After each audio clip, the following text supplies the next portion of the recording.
Greetings and salutations. I hope everyone's having themselves a mighty fine day. Please like the video, subscribe, and hit the bell down so the Ghost of the 13-month series doesn't get you and you can stay notified.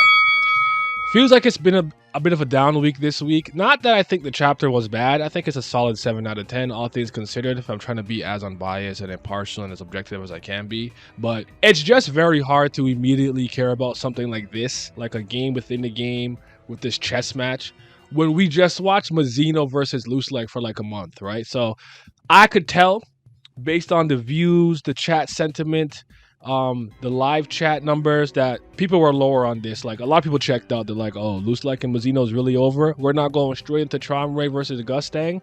I'm gonna head out. I get it. I'm not mad at it.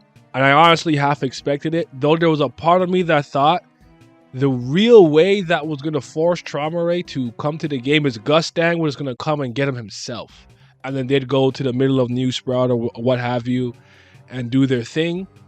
But I want to know how you guys really feel about it. Tell me how you guys feel about it in the comment section below. Most people are just like, I don't care about this chess match, or like the regulars and the local BF family members running around playing this game right now. Like, this is a war. This seems kind of silly and stupid. Like, some people are really not feeling it. To me, I think games like this are like integral to the core of what made Tower of God what it was. So I do like them, but I do think that this one's a little bit misguided and misplaced. But SIU's trying to make this the like pre-game before the real game, because everyone's gonna, I don't know how it works 100%. So I don't know if it's like, so let's say I'm the knight. Do I represent one of the knights or both knights? As in, let's say me and I don't know, Simi, are we both the knight pieces? So if you got me, you still have one knight piece, or is it if you have to get me and Simi to get rid of both of them? So basically, do you have a player that represents each literal pawn, each literal bishop, each literal knight, each literal rook? I know chess piece is the king and the queen. And if the king doesn't come, no matter what you do, you lose. I think Bam is probably the queen. People are saying Rachel could be the king. I think that'd be very interesting. I think the most interesting outcome would be Rachel being Gustang's king, because then they're forced to protect the weakest person that Endorsi Aguero really don't like. And then obviously Bam is probably somewhere in the middle, a little conflicted. I don't have too much to say. Like, I kind of just want to get to the match at this point, all things considered. I don't think we should beat around the bush. I think if you really want to keep the audience at a large, you want to keep their emotional and intellectual, just keep their like interest high, you need to start this match and have the family heads going crazy, so we can be like, okay, we just followed up Lusleg and Mazzino with this is hype, this is awesome. That's just how I feel about it. Now, transitioning into Pokoko, the greatest family leader ever, the turtle. If you know, you know. But I truly think Lobadon has been one of the most solid characters really introduced in this arc. I think he's a really good character. I know he may have the power of a tree and not act like a tree, but he's awesome. I like him. I really think he's solid.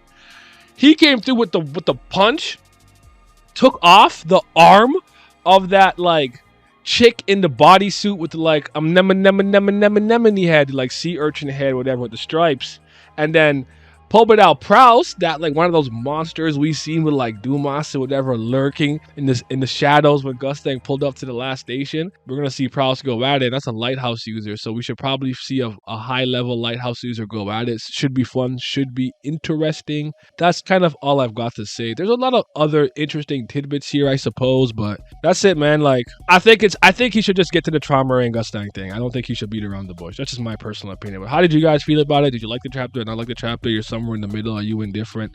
Let me know in the comment section below.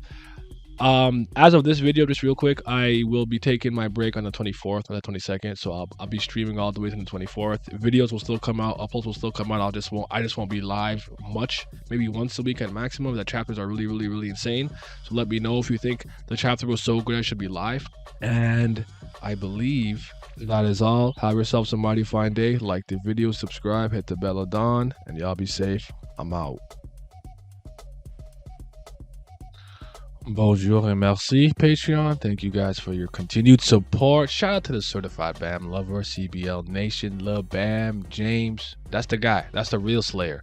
Then we got The Priest of Fire, I really appreciate y'all. Thank you for your continued support. But they might be the real CBL certified brothers, lovers. And a huge shout out to the tier 3s, the 5th Zen Gods.